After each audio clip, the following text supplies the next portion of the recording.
Alors, l'idée de cette intervention, ça va être donc, à travers l'exemple des nanosciences et des nanotechnologies, de voir en quoi est-ce que, à travers cet exemple-là, on va pouvoir interroger la question de progrès. Donc, je vais commencer juste par recentrer un peu ce que sont les nanosciences et les nanotechnologies, afin de permettre, quelque part, d'avoir un débat qui pourra suivre en ayant un peu toutes les billes. Alors, les nanosciences, c'est quoi? Les nanotechnologies, c'est quoi? Alors, nano, ça vient du grec, qui veut dire nain. Et quand on parle de nanosciences ou de nanotechnologie, ça signifie qu'on parle d'une technologie ou d'une science qui est à l'ordre d'échelle du nanomètre. Alors, le nanomètre, c'est quoi? C'est 10-9 mètres, c'est le milliardième de mètre. C'est un millimètre qu'on divise par 1000, on obtient un micromètre.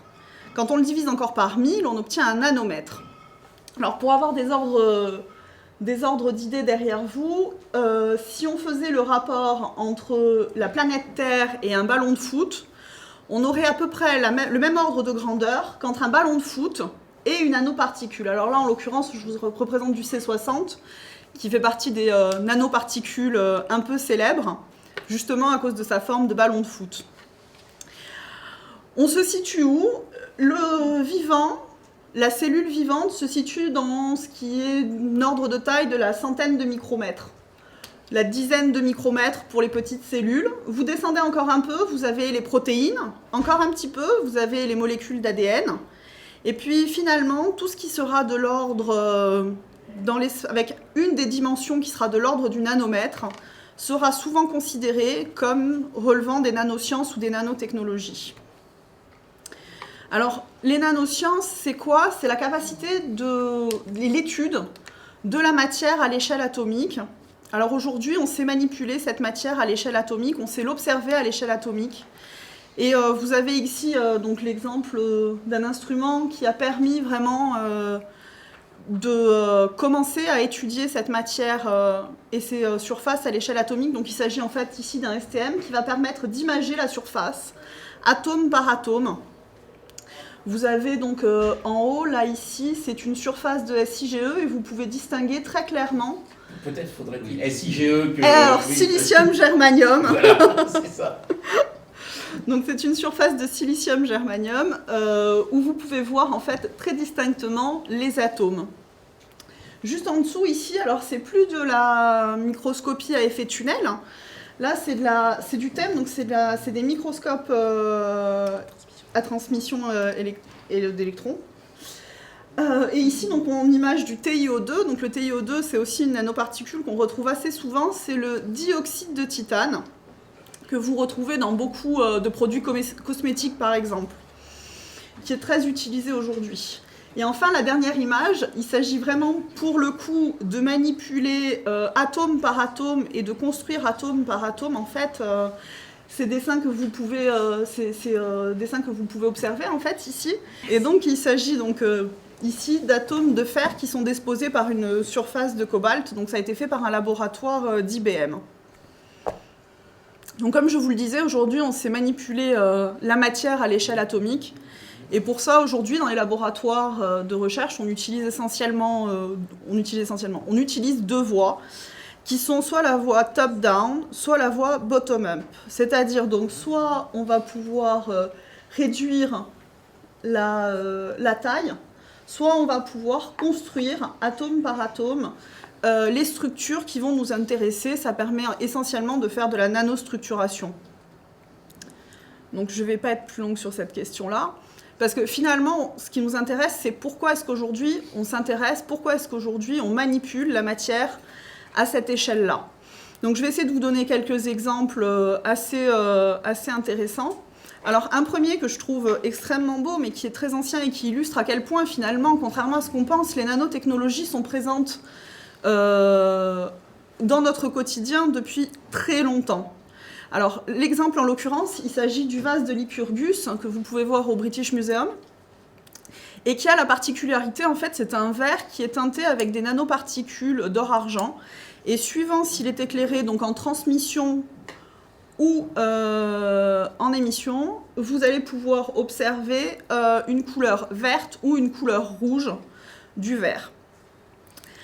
Ça illustre assez facilement les propriétés optiques des nanoparticules qui, en fonction en fait, de leur taille, de leurs conditions, de leur forme, de leur composition de surface, vont pouvoir avoir différentes propriétés optiques.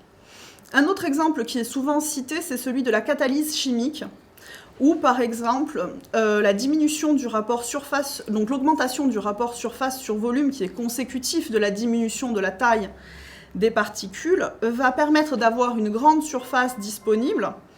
Et donc cette grande surface, c'est toujours à la surface que se passe la chimie.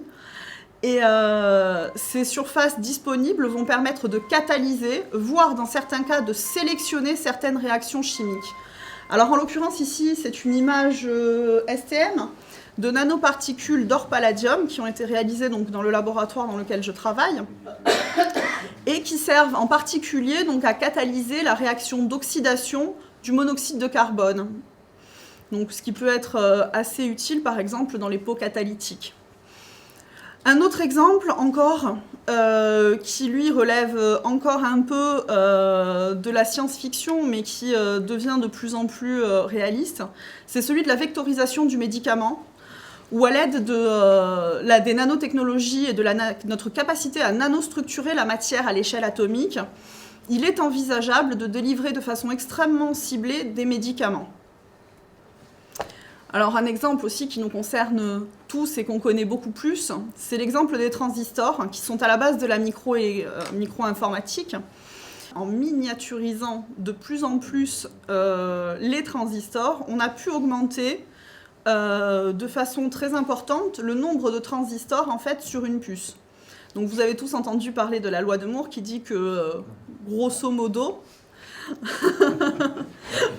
la loi de Moore nous dit qu'on double le nombre de transistors sur une puce tous les 2 ans. Donc vous imaginez une petite puce électronique, 1 cm par 1 cm. Donc il y a quelques années, on mettait un millier de transistors. Donc vous imaginez, une date T, on met 1 millier de transistors sur cette petite puce. Et bien 2 ans plus tard, vous en mettez deux fois plus. Ça fait 2000 transistors. Mais 2 ans plus tard, vous en mettez 4000. Et aujourd'hui, c'est plusieurs centaines de millions de transistors qu'on peut mettre sur une puce. Alors, donc ça sous-entend qu'on diminue la taille des transistors, on la diminue de plus en plus, et au final, on a des transistors qui font quelques dizaines de nanomètres en taille. La diminution de la taille induit de façon systématique l'apparition de phénomènes quantiques. Donc on va arriver à un moment donné dans une gamme de taille qui représentera une limite technologique pour l'électronique moderne. L'avenir du coup de ces transistors ne sera plus sur de l'électronique comme on la connaît aujourd'hui, de la microélectronique, mais plus certainement sur de la spintronique, qui tiendra compte des effets quantiques à cette échelle de taille.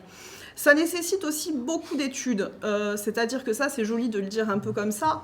Maintenant, stocker de l'information sur des nanocristaux ou sur des nanoparticules nécessite une compréhension extrêmement fine de la matière, de sa structure et de son comportement afin de pouvoir comprendre et utiliser les propriétés qui en découlent à une telle échelle. Ah, j'ai un peu sauté. Alors, depuis tout à l'heure, j'ai fait un peu un distinguo, j'ai bien utilisé le mot nanoscience et je n'ai pas utilisé forcément le mot nanotechnologie. Pourquoi ? Parce que bien qu'elles soient extrêmement liées, ce sont 2 choses différentes. La science et les nanosciences en particulier, donc il s'agit pour les nanosciences de l'étude des phénomènes aux échelles atomiques et moléculaires, échelles où les propriétés de la matière diffèrent de celles de la matière à l'échelle dite macroscopique, c'est-à-dire celle que nous voyons. Et les nanotechnologies, c'est la caractérisation, la conception et l'application de dispositifs à l'échelle nanoscopique. C'est pour ça que je distingue bien les deux, bien que dans le cas particulier des nanosciences et des nanotechnologies, on se renvoie la balle très largement, puisque les nanotechnologies, les évolutions qui ont été permises par les nanosciences et qui ont permis de développer les nanotechnologies ont aussi permis en retour aux nanosciences de se développer, dans le sens où ça a permis d'avoir une électronique aussi plus puissante, d'avoir un certain nombre de dispositifs qu'on a pu développer qui nous ont permis, de l'autre côté, d'étudier de mieux en mieux et de mieux en mieux comprendre la matière à cette échelle-là. Alors, il y a quand même des enjeux économiques qui en découlent, puisque si les nanotechnologies, on en parle autant aujourd'hui, c'est que les nanotechnologies sont quand même extrêmement présentes dans notre quotidien. Donc là, il s'agit d'une représentation qui est un petit peu ancienne, puisque les chiffres datent de 2008, mais ils évoluent tellement rapidement que finalement, ce que je pourrais vous dire aujourd'hui ne serait pas forcément vrai demain. Donc, à la fin 2008, les USA, donc les Américains, étaient les premiers investisseurs dans le domaine, avec 1,8 milliard de dollars. La France, aujourd'hui, est en 8e position. Ces chiffres varient énormément, tout simplement parce que l'apparition et le développement de nouveaux nanomatériaux ou de matériaux nanostructurés modifie très rapidement ces chiffres et ça évolue extrêmement vite. On peut estimer plus ou moins, suivant ce qu'on met dans nanotechnologie, parce que finalement ça peut un peu servir de mot bateau pour avoir des subventions et pour vendre aussi. On peut estimer qu'autour de 2015, il y aura entre 1000 milliards et 1500 milliards de dollars qui découleront de cette industrie. Il y a donc un énorme enjeu, il y a un enjeu colossal en termes d'économie et d'industrie. Alors, forcément, ça pose des questions et je vais m'arrêter dessus avant de reprendre la parole un peu plus tard. On en entend parler beaucoup, c'est toutes les questions de pollution par les nanoparticules, les nanopollutions, ou encore la nanotoxicité, donc la toxicité de ces nanoparticules. Donc là, vous l'avez peut-être un peu presque en avant-première. Donc le petit sigle là-haut est sorti très récemment, il y a une petite quinzaine de jours, 3 semaines. C'est donc le sigle qui représentera maintenant la présence dans une pièce de nanoparticules.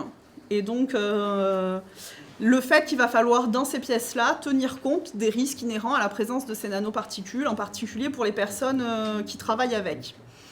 Alors, les impacts sont de différents types. Vous pouvez avoir des nanopollutions des sols, vous pouvez envisager des nanopollutions des eaux, ou encore la nanotoxicité, c'est-à-dire le fait d'être en contact avec ces nanoparticules peuvent induire un certain nombre de risques pour la santé humaine. On parle de génotoxicité, parce que comme ce sont de très petites particules, elles peuvent rentrer dans les cellules, voire entrer et interagir avec le génome humain. Dans ces cas-là, on parle de génotoxicité. Alors, tout ça pour dire que oui, il existe un risque, mais que non, le risque n'est pas aujourd'hui complètement ignoré non plus. Il existe bon nombre d'études sur la question, qui pour l'instant ne sont pas complètes, mais sont en cours de développement. Il existe en particulier une série de laboratoires qui se sont associés dans le monde pour étudier vraiment l'impact de ces nanopollutions et de cette nanotoxicité. L'impact ne se limite pas forcément... alors j'ai envie de dire, il ne faut pas être complètement noir, dans le sens où finalement... la nanopollution ou la nanotoxicité, c'est quelque chose que, sans vraiment jamais s'en rendre compte, on gère depuis quand même très longtemps, puisque toute la pollution d'ordre chimique, quand on parle de chimie, les molécules chimiques sont d'ordre nanoscopique. Donc il existe déjà un bagage sur ces questions, même s'il s'agit dans le cas particulier des nanoparticules, de le compléter et de continuer à travailler sur ces questions. Jean-Noël ?